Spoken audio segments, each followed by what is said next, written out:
Hello and welcome to another Thirsty Mage First Impressions discussion. This week I had the pleasure of playing Project Winter, an 8-player survival or mass murder early access title on Steam. This latest multiplayer escapade comes with a pedigree, having been developed by the Newfoundland division of Other Ocean Interactive.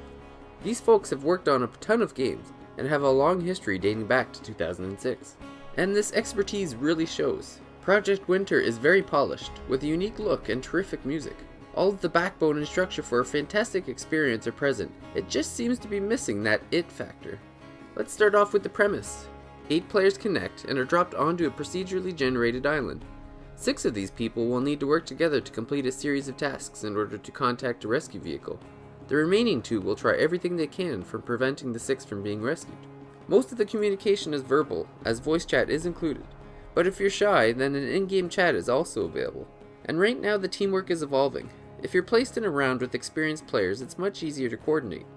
Steps towards calling for rescue are typically the same, so if you're with some folks that have played before, you save a lot of time and it's easier to delegate tasks. This leads us to the basic way a match will play out. At the start, a radio beacon needs to be repaired, and it'll be placed randomly on the map. A satellite dish will point to its general direction if you can manage to get 3 people to work together to activate it. Once the beacon is discovered, parts will be needed to repair it. That could mean either finding motherboards, fuel, or mechanical parts. Finding these parts can be done in a couple different ways. Cabins and supply sheds are spread throughout the map and are unlocked by multiple members. If you can't find what you're looking for, then you could also farm for resources and make them in the main cabin. Once the first location is repaired, a second requiring even more parts is next on the list. Finish that one, and then it's time to use the radio in the cabin, and hopefully make it to the rescue vehicle to safety. So what stands in your way to accomplishing this goal? Well, it's a pair of traitors. Their job?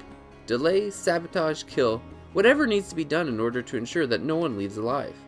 Some airdrops and some underground tunnels are only available to traitors, and this assists in the covert operations to prevent survival. Once the traitors have killed all the survivors, or prevented rescue so that the Mega Blizzard does it for them, the match is over. So that sounds like fun, right? For the most part it is. A lot of neat strategies and tactics can be employed, so it's a lot of fun trying to outsmart your rivals. The pacing of the game, though, may be an issue for some.